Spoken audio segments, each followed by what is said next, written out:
Hello students, last class में हम लोगों ने पढ़ लिया था गैमेटोफाइट और स्पोरोफाइट, साथ ही साथ जनरल फीचर ब्रायोफाइट का।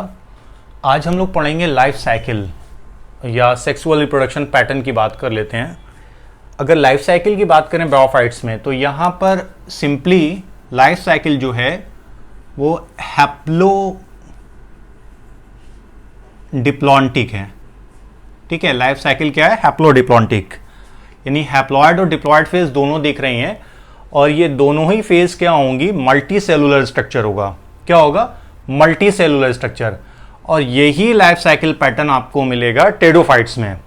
ये अलग बात है कि फेज अलग अलग जगह पर डोमिनेंट होंगे। ब्रायोफाइट्स में आपको गैमेटोफाइट वाली स्टेज डोमिनेंट मिल जाएगी, और टेडोफाइट्स में स्पोरोफिटिक जनरेशन जो होगी वो डोमिनेंट होगी। तो हैप्लॉइड फेज क्या है? गैमेटोफाइट है। गैमेटोफाइट ये क्या है? हैप्लॉइड है। और डिप्लॉइड फेज जो है वो रिप्रेजेंट कर रही है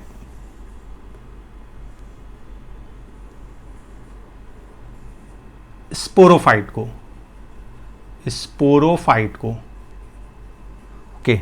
तो इन्हीं दोनों के बीच में जनरेशन अल्टरनेट करेगी। गैमेटोफाइट बनाएगा स्पोरोफाइट, स्पोरोफाइट बनाएगा गैमेटोफाइट। तो पूरी प्रोसेस को समझते हैं किस तरह से हो रहा है। तो ब्रायोफाइट में मैंने ये बताया था कि मेल और फीमेल गैमेटोफाइट अलग अलग हो सकते हैं, या मोनोइशियस कंडीशन हो सकती है। हम लोग डायोइशियस कंडीशन को लेकर स्टार्ट करते हैं। मेल गैमेटोफाइट दिखा देते हैं, मेल गैमेटोफाइट और फीमेल गैमेटोफाइट। ठीक है, मेल गैमेटोफाइट थैलस और फीमेल गैमेटोफाइट थैलस। क्या प्रेजेंट था इनमें? रिप्रोडक्टिव स्ट्रक्चर, गैमेटेंजिया जिसे हम लोग कह रहे थे। तो मेल के अंदर होगा मेल रिप्रोडक्टिव स्ट्रक्चर, मतलब कहने को हो गया एंथ्रीडियम। और यहां पर क्या होगा? आर्चिगोनियम, जो कैसा स्ट्रक्चर था? फ्लास्क शेप स्ट्रक्चर था। एंथ्रीडियम में क्या बनेगा? मेल गैमेट जो कि फ्लैजिलेटेड होगा, मोटाइल होगा, एंथ्रोजॉइड। और यहां पर क्या बन रहा है भाई? एग। तो इन दोनों के बनने के लिए जो सेल डिवीजन होगा वो मैंने बताया था माइटोसिस। क्या चलेगा? माइटोसिस। ठीक है, क्योंकि ऑलरेडी बॉडी क्या है? जो गैमेटोफाइट है उसकी ऑलरेडी बॉडी क्या है? हैप्लॉइड है। ओके, तो गैमेट बनने के लिए सेल डिवीजन या मायोसिस चला नहीं सकते हैं, तो चलेगा क्या? माइटोसिस। अब ये एंथ्रोजॉइड जो होगा कहां रिलीज हो रहा था? वाटर में। और पहुंचेगा कहां? एग के पास। ठीक है, कहां पहुंचेगा? एग के पास पहुंचेगा। रिलीज कहां हुआ? वाटर में, and then reach to the egg. तो जो आर्चिगोनियम है ये सर्टेन केमिकल का सिक्रीशन करती है। उस केमिकल का वर्क क्या है? कीमो अटैक्टेंट की तरह से वर्क करते हैं, और इस एंथ्रोजॉइड को हेल्प करते हैं ताकि वो एक तक पहुंच जाए और फर्टिलाइजेशन की प्रोसेस हो जाए। तो एंथ्रोजॉइड कहां आया? वाटर में, और पहुंच गया कहां? एग के पास, आर्चिगोनियम के माउथ और देन नेक वाले पार्ट से होते हुए। अब जब फर्टिलाइजेशन हो गया तो अगला स्टेप क्या है? बनेगा क्या? जाइगोट। ये जाइगोट क्या होगा? डिप्लॉयड होगा, है ना? क्या हुआ? फर्टिलाइजेशन। फर्टिलाइजेशन, फ्यूजन हुआ, और फ्यूजन यानी फर्टिलाइजेशन। फर्टिलाइजेशन से क्या बना?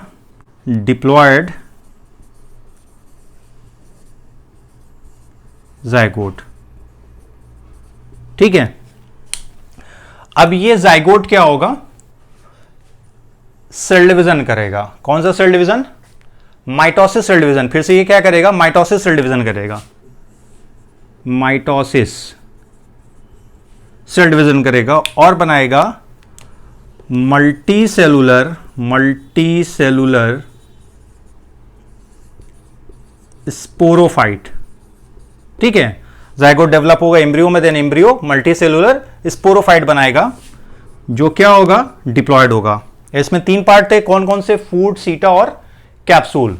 तो ये फूट वाले पार्ट से जो पेरेंट गैमेटोफाइट है यानी फीमेल गैमेटोफाइट, उसके साथ अटैच्ड होगा और उससे क्या करेगा, अपना न्यूट्रिशन लेगा, क्योंकि ये इंडिपेंडेंट तो है नहीं, फोटोसिंथेसिस नॉर्मली नहीं कर रहा है।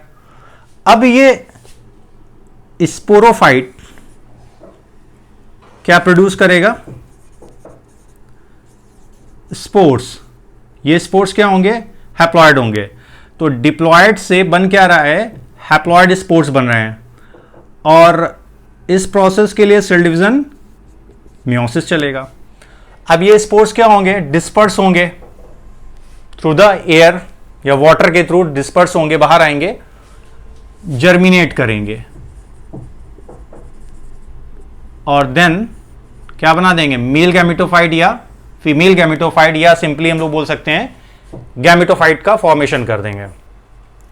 ये स्पोर्स कहां बनेंगे, ये वाला स्ट्रक्चर आप लोगों को याद होगा, इस तरह से मैंने बनाया था लास्ट क्लास में।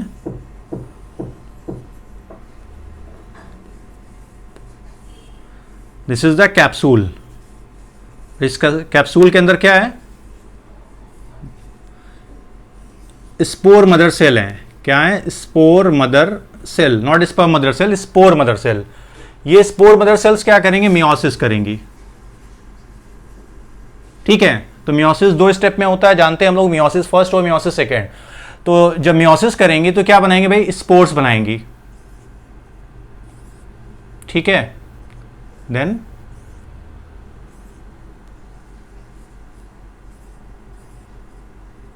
ये बने हैप्लॉइड स्पोर्स। ठीक है, 4 स्पोर्स बन रहे हैं, मियोसिस सेल डिवीजन हो रहा है। कहां प्रोसेस हो रही, पूरी कैप्सूल, जिसे हम लोग स्पोरेंजियम भी कह रहे हैं। और फिर ये डिस्पर्स होंगे कहां, एयर में, जर्मिनेट करेंगे और न्यू प्लांट बॉडी का फॉर्मेशन करेंगे, जो कि डोमिनेंट फेज होगी और जिसे हम लोग नाम देंगे गैमेटोफाइट। तो ये सिंपली हम लोगों ने समझ लिया लाइफ साइकिल पैटर्न या सेक्सुअल रिप्रोडक्शन को इन केस ऑफ ब्रायोफाइट। अब आगे हम लोग देखते हैं इकोनॉमिक इंपॉर्टेंस। तो ब्रायोफाइट का बहुत ज़्यादा इकोनॉमिक इंपॉर्टेंस नहीं है, डिफरेंट अगर हम लोग देखें बहुत ज़्यादा डिफरेंट इकोनॉमिक इंपॉर्टेंस नहीं है, लेकिन जो भी है उसको हम लोग डिस्कस करते हैं। पहला देखा जाए तो they are play very important role in ecological succession, जिसे हम लोग प्लांट सक्सेशन भी कहते हैं। क्लास 12th में आपको लास्ट के इकोलॉजी वाले चैप्टर्स में पढ़ने के लिए मिलेगा सक्सेशन।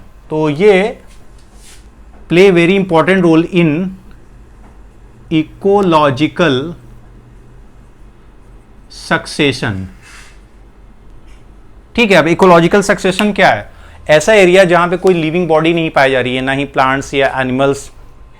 तो ये क्या करते हैं, लाइकेन के साथ मिलकर उस एरिया में सबसे पहले कम्युनिटी, लिविंग कम्युनिटी का फॉर्मेशन करते हैं, जिसे हम लोग पायनियर कम्युनिटी भी कहते हैं। तो इस प्रोसेस को बोला जाता है क्या, इकोलॉजिकल सक्सेशन। ये बेयर रॉक एरिया में हो सकता है या न्यूली कोल्ड लार्वा वाला एरिया हो, वोल्केनिक एक्टिविटी के थ्रू अगर बन रहा है, जहां पे कोई भी लिविंग बॉडी या लिविंग एनिमल्स या प्लांट्स नहीं पाए जा रहे हैं, कोई भी लिविंग ऑर्गेनिज्म नहीं पाए जा रहे हैं। तो ये लाइकेन के साथ ब्रायोफाइट्स, ठीक है, क्या करते हैं, इकोलॉजिकल सक्सेशन। सपोज ये रॉक वाला एरिया है इस तरह से, और ये यहां पे ग्रो करेंगे, सिक्रीट करेंगे एंजाइम्स, और ये एंजाइम्स क्या करेंगे, ब्रेक करेगा इस रॉक की अपर लेयर को, और फॉर्मेशन किसका हो जाएगा, सॉइल का। ठीक है, अब ये सॉइल, ये प्रोसेस लाखों साल तक चलेगी, एक दिन 2 दिन की बात नहीं है, हजारों साल तक, लाखों साल तक चलेगी। इतनी सॉइल बन जाएगी कि अब इससे हायर प्लांट यहां पर ग्रो करें, और धीरे धीरे एक पूरी फॉरेस्ट कम्युनिटी का फॉर्मेशन हो जाएगा। इसी को हम लोग बोलेंगे इकोलॉजिकल सक्सेशन। सक्सेशन मतलब एक क्रम में, सीक्वेंस में, एक के बाद एक लिविंग ऑर्गेनिज्म वहां पर आ रहे हैं। नेक्स्ट अगर देखें तो एज अ फूड की तरह से भी जो हर्बेसियस एनिमल्स हैं वो फूड के तौर पे बहुत सारे ब्रायोफाइट्स को सीधे सीधे इस्तेमाल करेंगे। थर्ड, पीट। ठीक है, पीट प्रोड्यूस बाय स्फैग्नम, इसको हम लोग पीट मॉस भी कहते हैं। इसका जो ड्राइड पार्ट होता है, ड्राइड पार्ट बॉडी का, उसको पीट कहा जाता है, और इसका यूज हो सकता है एज अ फ्यूल के तौर पे, एज अ फ्यूल के तौर पे, साथ ही साथ इसके अंदर ये कैपेसिटी होती है कि वाटर को होल्ड करके रख सके, मतलब वेटी या मॉइस्ट कंडीशन बना के रखता है। तो प्लांट या टिश्यू के पैकिंग करने में भी इसका इस्तेमाल होता है, स्पीड का जो स्फैग्नम से मिल रहा है। तो also use in packaging of tissues, ठीक है, जो शिपमेंट में इस्तेमाल होना है। नेक्स्ट, जो मॉस होते हैं, मॉस फॉर्म डेंस मैट, ठीक है, क्या बनाते हैं, डेंस मैट बनाते हैं जो मिनिमाइज करेगा, minimize effect of rain. Fine. इस स्फैग्नम का फर्स्ट वर्ल्ड वॉर में यूज हुआ था एज ए एंटीबायोटिक के तौर पे। इसका एंटीबायोटिक प्रॉपर्टी शो करता है, इसलिए इसको बहुत ज़्यादा इस्तेमाल भी किया गया था, बैंडेज की तरह से आप कह सकते हैं। तो ये कुछ इकोनॉमिक इंपॉर्टेंस हम लोग ने देख लिए ब्रायोफाइट के। नेक्स्ट क्लास में हम लोग लीवरवर्ट्स के जनरल फीचर और मॉसेस के जनरल फीचर को देखेंगे। तब तक के लिए आप लोगों का शुक्रिया।